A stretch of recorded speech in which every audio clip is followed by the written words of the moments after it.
Me llamo Iván Lobo y soy fundador y director de un evento que se llama Game Lab, que a lo mejor a algunos os suena. Es un evento relacionado con el sector del videojuego y somos también el partner oficial de Mobile World Congress para todo lo que es el contenido sobre juegos que hay en el evento, ¿no? Desde hace un par de ediciones hemos empezado a trabajar con GSMA para incorporar la parte de contenido de juegos, que es uno de los negocios principales dentro del sector mobile y que no estaba tratado por el Congreso hasta ahora, ¿no? Y entonces hemos creado un espacio de cara al público del Mobile World Congress, un espacio dedicado a la innovación, digamos, a la convergencia entre las innovaciones tecnológicas y las aplicaciones del videojuego. Y en ese espacio, pues bueno, entre otras cosas, pues tenemos este espacio de reunión aquí, tenemos un congreso el jueves y varias acciones en el track principal de Mobile World Congress. Dentro del congreso de Game Lab, que lleva existiendo 12 años, pues uno de nuestros partners más fieles y más colaborativos en los últimos años es ENTI. Tanto la parte académica como la parte de los alumnos, que son fieles seguidores de nuestro evento, y con ellos organizamos en muchas ocasiones eventos más temáticos, ¿no? En este caso hemos querido abrir un espacio para hablar de videojuegos y aplicaciones en el campo de la salud. Los videojuegos han creado un lenguaje interactivo que trasciende mucho más allá del ocio. Digamos que han apuntado formas de interactuar con las máquinas, con la tecnología, que han sido, digamos, la parte de los juegos y del entretenimiento ha sido una especie de sandbox para aprender ese lenguaje, pero ese lenguaje ahora ya lo utilizamos en muchos otros ámbitos de nuestra vida, en el manejo de los teléfonos móviles, en el manejo de los electrodomésticos en casa, de las aplicaciones en las oficinas, y va a seguir trascendiendo a campos mucho más, digamos, humanos y cercanos a la psicología de las personas y en este caso a la salud de las personas, ¿no?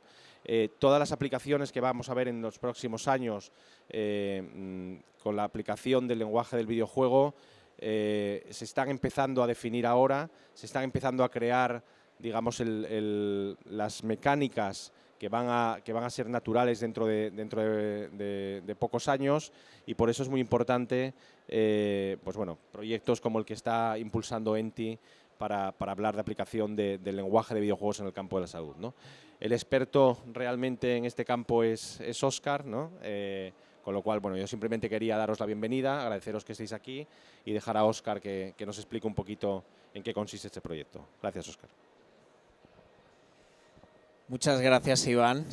Hace muchos años que nos conocemos, es un placer. Ya sabes que eres la persona, bueno, conjunto de personas, el equipo que tenéis el evento de referencia ahora ya no solo a nivel del Estado, sino yo creo que a nivel europeo sin duda y con satélites por todo el mundo. Así que muchas gracias por invitarnos a estar aquí. Yo soy Óscar García Pañella, soy el director académico de ENTI. ENTI es la Escuela de Nuevas Tecnologías Interactivas de la UB, de la Universidad de Barcelona. Y nacimos en 2013. Nacimos en 2013 con un propósito, con una ilusión, que era traer la formación en videojuegos y juegos aplicados, Serious Game, a nuestra región y en la forma, pues, de estudios, digamos, superiores, ¿no? De estudios de grado en este caso y también de ciclo formativo de grado superior. ¿Por qué? Pues porque estamos en un sector, nadie lo duda, pues creciente, a más no poder. Estamos hablando de 80-90 mil millones de euros a nivel mundial de facturación, 500 en España. Para 2018 unos 1.000 millones de facturación a nivel nacional, la cuarta en consumo a nivel europeo, y estamos hablando de unas 3.500 personas que se están dedicando a esto, que van a ser unas 7.200 en 3 años. Eso quiere decir que tenemos que egresar a muchos alumnos y alumnas que están trabajando muy duro y que tienen una gran pasión, porque estudiar videojuegos, pues está claro que se escoge, es algo que se elige, no funciona por descarte, ¿no? Por el camino yo tuve la fortuna de encontrarme con el doctor Yuri Quintana. Doctor Yuri Quintana es un investigador muy relevante que viene con un background tecnológico aplicado en medicina desde la Harvard Medical School, ¿vale? desde una de las mejores universidades del mundo. Y desde hace pues algunos años, fruto de algunas colaboraciones precisamente en Serious Games, donde se desarrollaron algunos prototipos con periféricos de realidad virtual y realidad aumentada, que están por todo el Mobile World Congress estos días y que los vemos en el Game Lab también muchas veces. Bueno, de alguna manera solidificamos una amistad, colaboramos de verdad, vino él, fui yo, implicamos a profesores, implicamos a alumnos y entonces nos creímos que podíamos tirar proyectos adelante como lo que nos ocupa hoy, ¿no? Que es el Serious Games for Health y esta formación que desde ENTI pues vamos a ofrecer en Barcelona y esperamos que de manera itinerante también en Boston para formar a personas que tradicionalmente no se han formado en estas cuestiones que tratamos desde los videojuegos y los juegos, porque ya sabéis que vivimos en una sociedad donde hay como muchas islitas y a veces nos faltan puentes entre las islitas, ¿no? Lo cual es peligroso porque nos perdemos cosas. Yo quiero agradecer especialmente pues, a todas las personas que estáis aquí, a las personas de Sanitas como patrocinadores también de este proyecto. Y quiero empezar pues, con una pequeña metáfora, ¿no? Que la metáfora la tengo en la mano y es este libro. La metáfora es un libro porque el libro nos reúne a todos y a todas. Todos sabemos lo que es un libro, ¿vale? Y todos sabemos lo que es entrar en el círculo mágico y sentirnos en la piel de uno u otro personaje, sentirnos en otro lugar, vivir, digamos, empatizando, ¿no? ¿Qué es lo que pasa en el videojuego cuando tienes tu avatar y estás andando por tierras extrañas virtuales, ¿no? ¿Por qué quiero mostrar este libro? Porque está hecho de hojas de papel. Yo creo que se ve claramente, ¿no? Es un libro de papel. Este libro lo tengo desde los 12 años. Tiene 31 años. Ahora ya sabéis cuántos años tengo. Este libro lo tengo desde los 12 años, ¿vale? Y este libro lo utilizó mi madre para alfabetizarme en la lectura. ¿Por qué utilizo este libro? Porque yo no quería leer. ¿Cómo que no quería leer? No, yo quería jugar a videojuegos. Yo quería jugar a videojuegos porque mis padres se gastaron 48.000 pesetas de la época en un ordenador que era un Sinclair ZX Spectrum, un ordenador inglés que podías comprar por piezas, que salió en el año 82 y todavía recuerdo pues el día que fuimos al centro comercial y lo compramos. Me acuerdo perfectamente porque hacía 2 años que les estaba pidiendo que por favor me compraran ese ordenador, ¿no? Ellos no entendían nada de qué iba eso, pero ellos tenían claro pues, que la informática podía ser un valor de futuro y entonces yo me puse a programar en casa y me puse a programar en un lenguaje que era el lenguaje BASIC, que era un lenguaje que yo necesitaba para poder dar realidad a mis aspiraciones creacionales. Por lo tanto, fijaos que de alguna manera la creación me llevó a la necesidad me llevó al lenguaje, ¿no? Y lo primero que hice fue un Serious Game, pero yo no lo sabía. Yo no sabía que era un juego aplicado lo que estaba haciendo, pero hice un Serious Game. Luego, muchos años más tarde, me he dado cuenta de que hice un Serious Game, porque yo hice un juego muy pequeño, que era un juego en el que tenías que buscar a un escarabajo que se escondía por las letras del alfabeto, y lo hice porque tengo 2 hermanas menores, en ese momento muy pequeñas, y quería que aprendieran el alfabeto, quería que se aprendieran las letras. Y entonces yo pensé, si juegan a encontrar este bichito, tendrán que decir en qué letra la han encontrado y eso de alguna manera pues nos permitirá de manera memorable. Y yo aprendí BASIC, fijaos, atraído por la potencialidad de querer un videojuego desde el altruismo.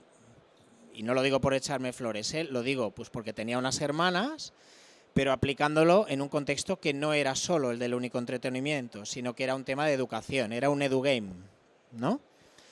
Yo aprendí, se hizo un juego aplicado, ¿no? Es interesante, es maravilloso. En ese contexto yo no quería leer y mi madre estaba un poquito desesperada porque teníamos muchos libros de los 5 y de los 7 secretos en casa que yo no me quería leer. Claro, ¿cómo los iba a leer? Si yo me ponía a jugar a un videojuego donde podía pues, tomar decisiones, ¿no? El guión era no lineal, yo hacía lo que me daba la gana y entonces yo le decía que yo no entendía cómo iba a coger un libro y iba a seguir una página detrás de otra donde el guión estaba marcado. Yo no lo entendía, ¿no?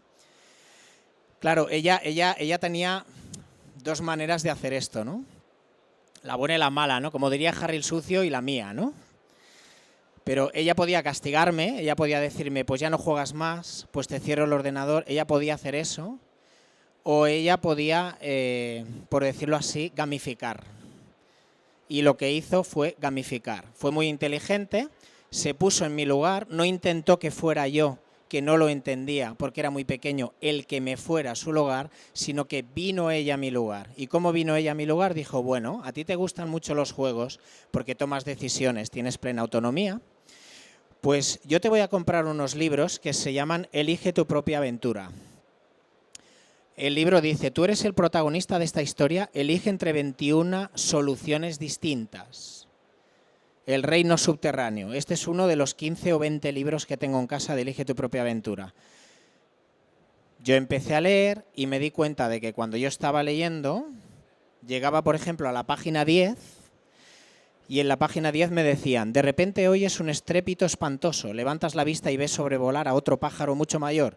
Debe tratarse de la madre del pequeño que se lanza en picado hacia ti. Y entonces dice, si sales corriendo, pasa a la página 8. Si coges el pajarito y te sirves de él como escudo, pasa a la página 14. Si te tiras al suelo y escondes la cabeza entre los brazos, pasa a la página 11. Espectacular. Porque esto es un videojuego de papel, porque me da autonomía y poder de decisión, porque el guión es no lineal y lo elijo yo. Y entonces yo me leí uno, me leí otro, me leí otro, me los leí todos, me alfabeticé, ya me gustaba leer y entonces me empecé a leer los libros normales. Y me leí los de los 5 y me leí los 7 secretos y entonces he estado toda la vida leyendo, ¿no? Esto es interesante porque se puede persuadir a las personas en positivo para que cambien su comportamiento. Esto es interesante porque ella lo supo ver. Nosotros creo que lo estamos sabiendo ver ahora y por eso estamos montando, digamos, este curso.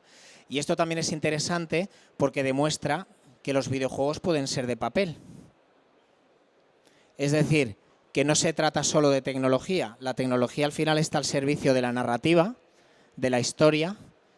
Es psicología. De lo que estamos hablando es de psicología. El diseño de juegos no es tecnología, el diseño de juegos no es arte, el diseño de juegos es psicología.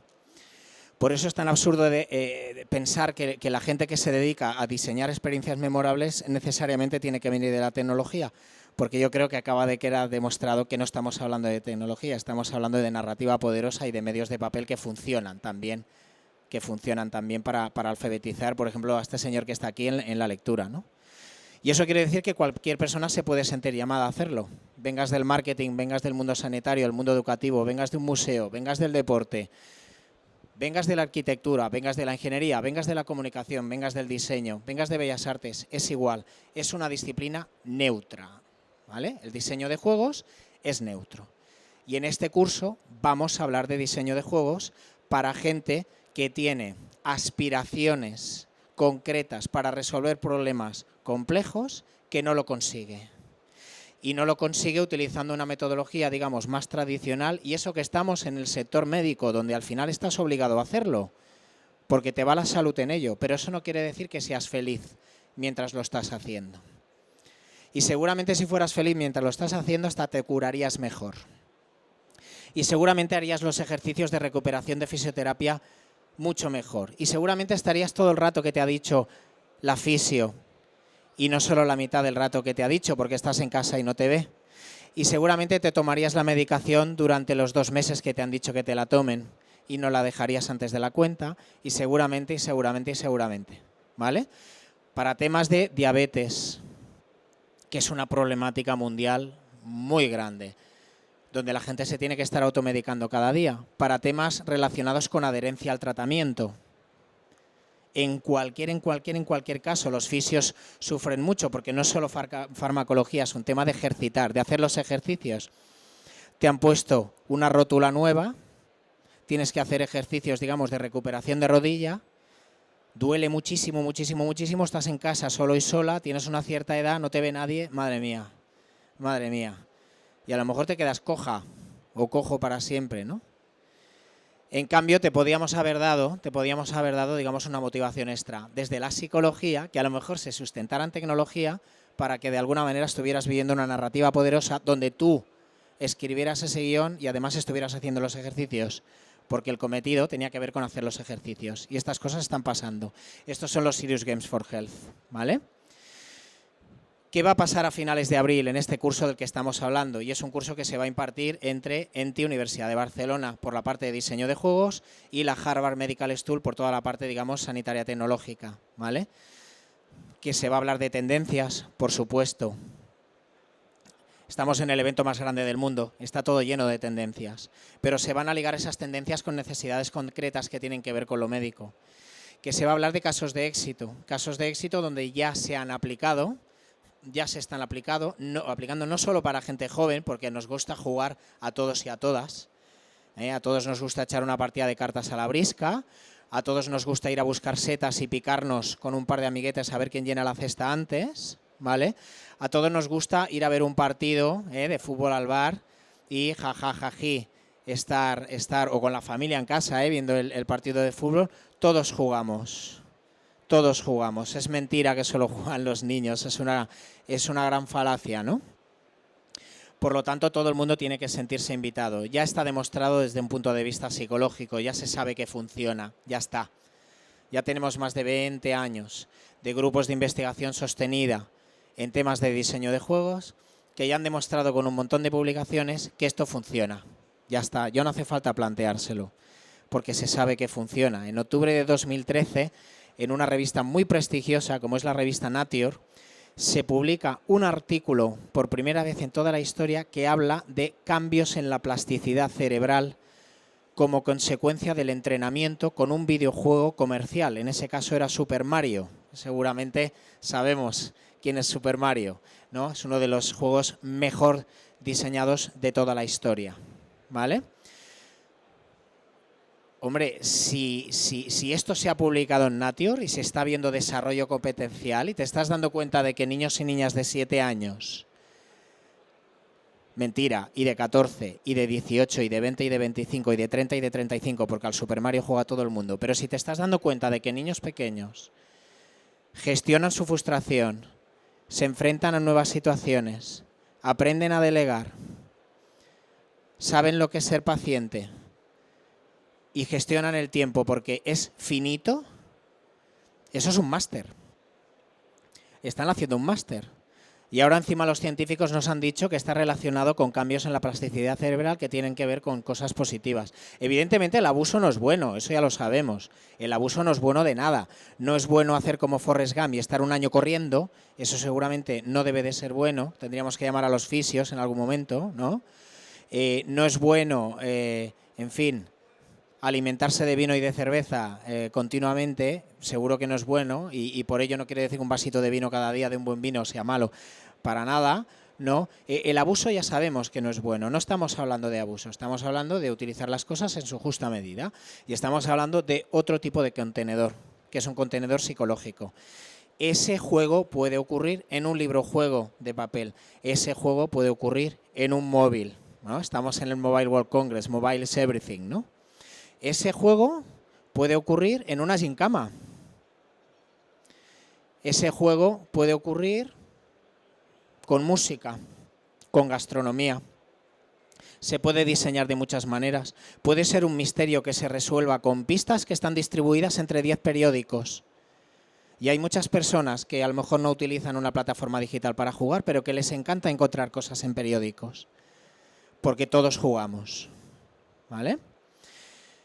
En este curso, donde vamos a hablar, como decíamos antes, de tendencias, también vamos a hablar de casos de éxito, de cosas que se están haciendo y de cosas que están funcionando.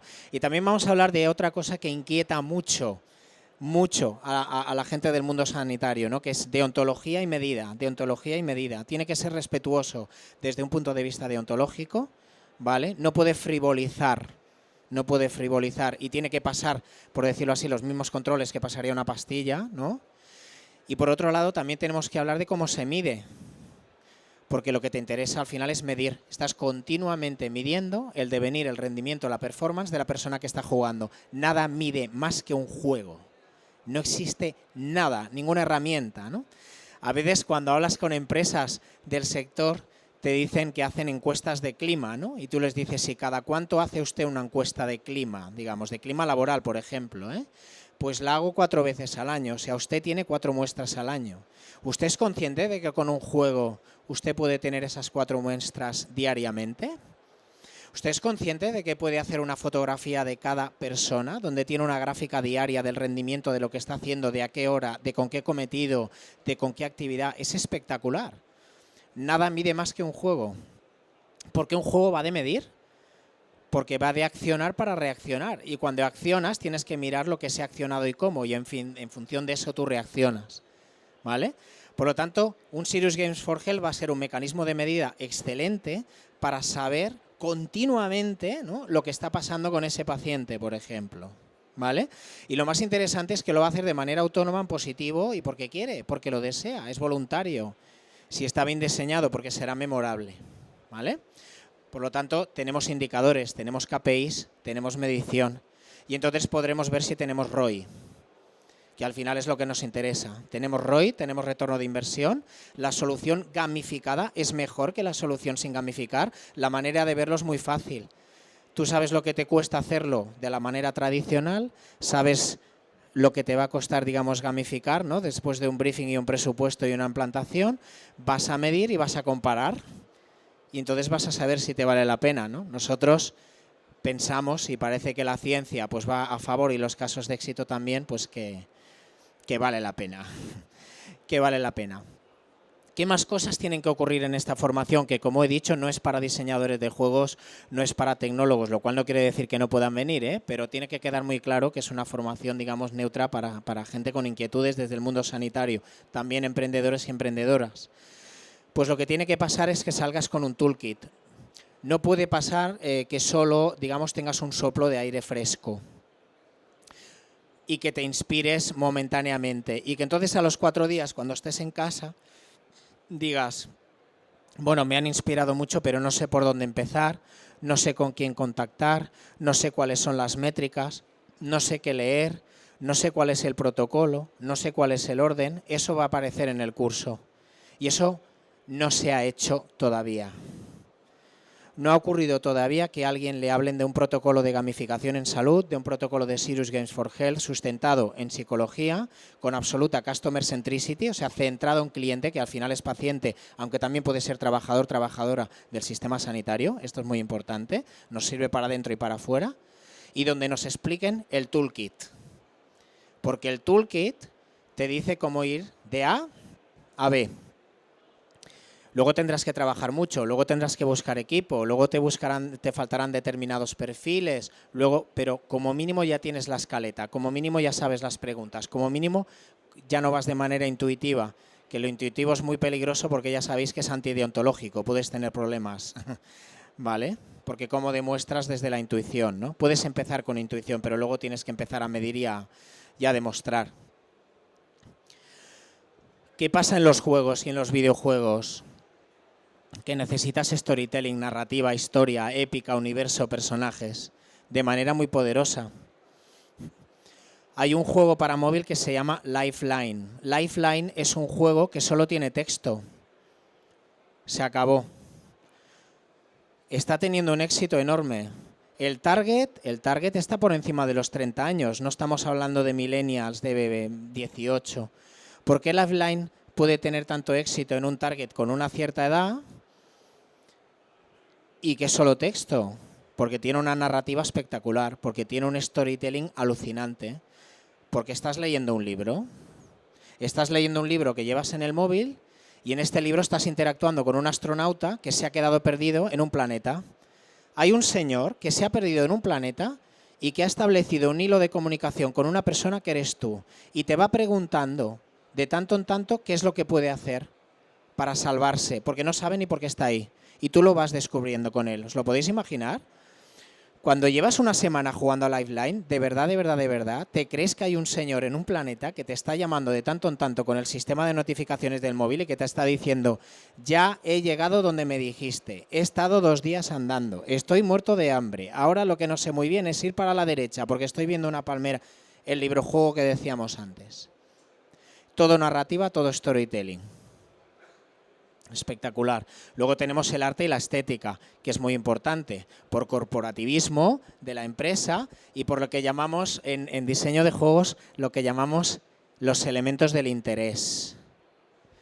¿Por qué es interesante algo? Cuando tú estás diseñando un juego, tiene que ser interesante. En diseño de juegos, el top one a nivel mundial, que es Jesse Schell, que es un gran diseñador de juegos que tiene un estudio en Pittsburgh, Pensilvania, y que Iván y su organización Game Lab pues tuvieron la brillantez de invitarlo a Barcelona a dar una conferencia magistral espectacular en 2013. Este señor dice que los elementos del interés son 3. El primero es el interés inherente, es decir, lo que te interesa una cosa porque sí. Si yo ahora hubiera entrado con una peluca amarilla, fosforita, gigante, afro y estuviera hablando, yo causaría mucho interés inherente, porque la gente estaría pensando, me gustará más o menos, este está más o menos loco, pero desde luego suena interesante. O sea, la gente me miraría, seguro que me miraría. Otra cosa es que hago yo luego con eso, cómo lo resuelvo. Otro elemento es la proyección. La proyección es la empatía, es que tú te imagines en la experiencia. Es lo que pasa con un buen libro. ¿Por qué te metes dentro del libro? Porque te imaginas, porque empatizas, ¿no? Porque estás viajando por las líneas. Si no, cerrarías el libro. Los buenos juegos pasa eso. Tú proyectas. Y después, además de la proyección y el interés inherente, tenemos, digamos, la estética, lo bonitas que son las cosas. El arte, lo que decíamos antes. Además de narrativa, necesitamos hacer las cosas bonitas, porque las cosas bonitas hacen que la gente quiera estar. En sanidad, las cosas pueden ser muy bonitas, porque bonito no quiere decir poco serio. Lo que queremos es que no sea aburrido, y tenemos un problema porque a veces parece que nos hemos educado con una rigidez, aquello de jugar no es trabajar, ahora ya no toca jugar, ahora toca trabajar, ya no eres un niño, ya no sé cuánto. Todas estas cuestiones que han creado una asociación mental que parece que sea algo serio no puede ser divertido, lo cual es absurdo, porque está demostrado que lo divertido inyecta dopamina y retiene, hay transferencia, y en cambio lo aburrido no, porque tiene que ser lo serio aburrido, ¿vale? De eso estamos hablando. Además de la narrativa y del arte, tenemos tecnología, por supuesto, que puede ser papel, ¿no? La broma del anuncio de un palo. ¿Os acordáis del anuncio de un palo?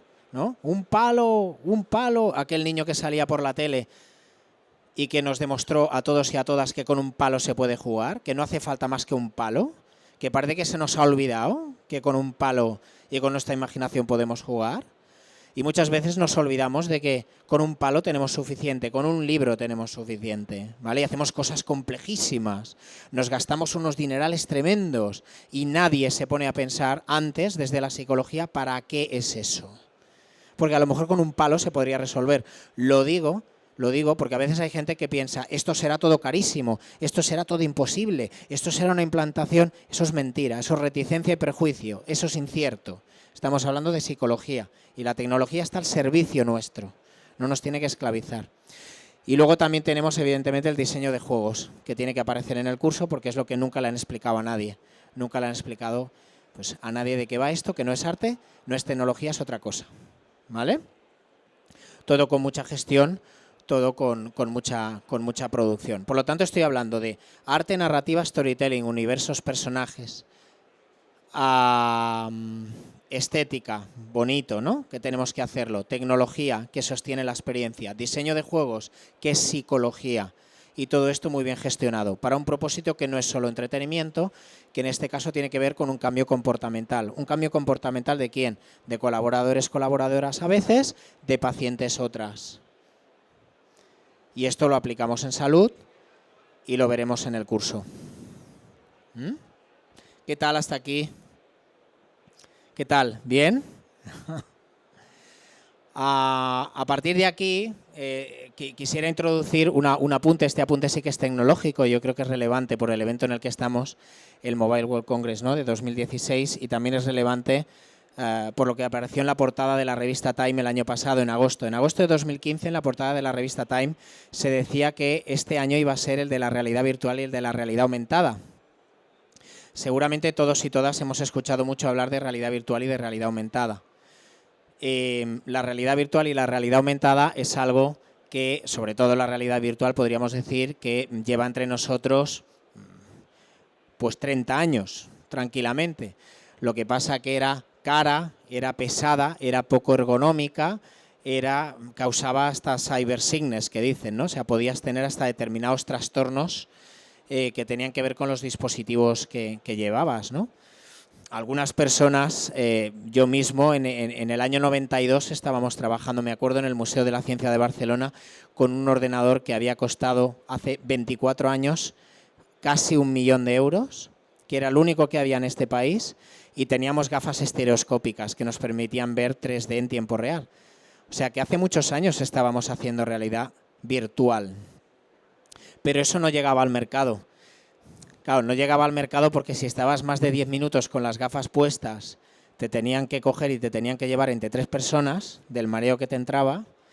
No llegaban al mercado porque si entrabas en el círculo mágico y estabas como muy inmerso, te dabas 2 vueltas y te ahogabas tú mismo con el cable del casco, ¿vale? No llegaba al mercado porque te acababas dislocando la muñeca cuando estabas mirando para un lado y con la mano para otro, porque la única manera que tenías de interactuar era unas teclas, ¿no? No llegaba al mercado porque te costaba, pues el casco más barato, 500.000 pesetas de la época, ¿no? 3.000 euros, el más barato. Y un sensor como el que tenemos ahora en el móvil, pues costaba 1.000, 1.200 euros. Un sensor de 3 grados de libertad, ¿no? Con rotación en los 3 ejes. ¿Cómo va a llegar eso al mercado? Si es imposible. ¿Ahora qué pasa? Ahora resulta que tenemos cascos que están por debajo de los 500 euros. De hecho, tenemos gafas de cartón en las que podemos introducir nuestro móvil que cuestan 3 euros. De hecho, el periférico puede ser nuestro móvil, con lo cual no hace falta que lo compremos porque ya lo llevamos encima. Y además nos permite hacer un seguimiento de la orientación porque lleva ese sensor dentro, ¿no? Ese acelerómetro, ese giroscopio, ¿vale? Ahora resulta que las prestaciones son buenas. Ya no te tienen que recoger entre 3 personas si llevas un rato con las gafas puestas, ¿vale? Y te tienen que llevar arrastrándote. Y por eso tenemos a todo el mundo loco con las gafas de realidad virtual, como podemos ver en el Mobile World Congress, ¿no? Samsung con las Gear, Microsoft y las HoloLens, Oculus Rift, Facebook que está mirando cosas, PlayStation VR, Epson Moverio. Tenemos un montón de posibilidades. Ya veremos qué es lo que queda en el mercado. Pero es interesante tener en cuenta que se pueden construir kits de realidad virtual muy económicos para implementar entretenimiento o para implementar también juegos aplicados en salud. Y esto es importante que desde el mundo sanitario, digamos, se vea como lo que es ahora, porque verdaderamente puede viralizar. Lo que no puede ser es que cuando las personas andan por el mundo hagan las cosas de una manera y vayamos todos, por ejemplo, con gafas de cartón en determinados momentos. No hace falta estar todo el día con las gafas de cartón, que ya hemos dicho antes que no había que abusar, así que tampoco tenemos que tener miedo. Y que cuando entremos en un hospital, por ejemplo, esa realidad no exista. O cuando estemos haciendo los ejercicios en casa nos hagan utilizar otros elementos que no tienen que ver con lo que estamos utilizando cada día, porque entonces tenemos una disrupción en uso, tenemos resistencia y no lo hacemos. Y hoy en día ya no hace falta utilizar solo un teclado. Se pueden utilizar sensores que ya son económicos donde se nos puede hacer un seguimiento de las manos. Sin ir más lejos, hace 10 años apareció una consola de Nintendo que era la Wii, que tenía un mando que es el Wiimote, que es un mando que cuesta 30 euros solo y que es un mando con el que tú puedes gestionar posición y orientación de una persona en el espacio.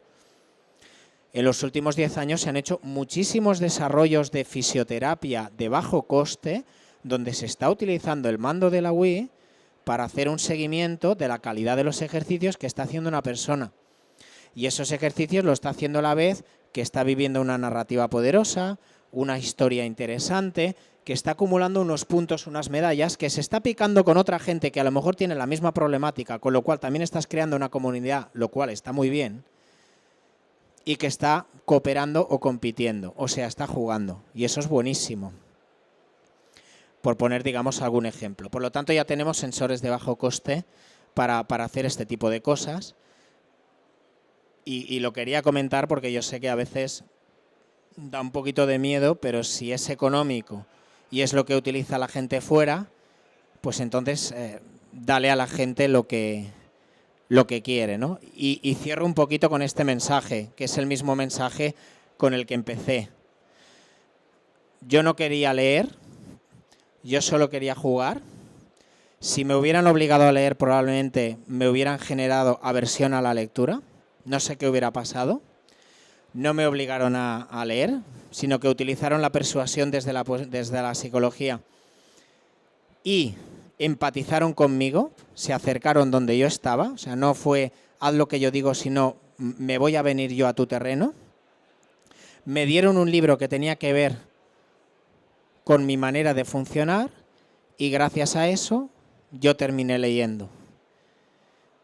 Pues es deseable que hagamos lo mismo. También en salud, desde los Serious Games, y eso es lo que vamos a contar a finales de abril en ENTI, la Escuela de Nuevas Tecnologías Interactivas de la UB, junto con Harvard, la Harvard Medical School de Boston, de Massachusetts, y con la ayuda pues, de muchos amigos y muchas amigas. Entre ellos, de nuevo, pues quería agradecer el patrocinio de Sanitas. Muchas gracias. Buenos días.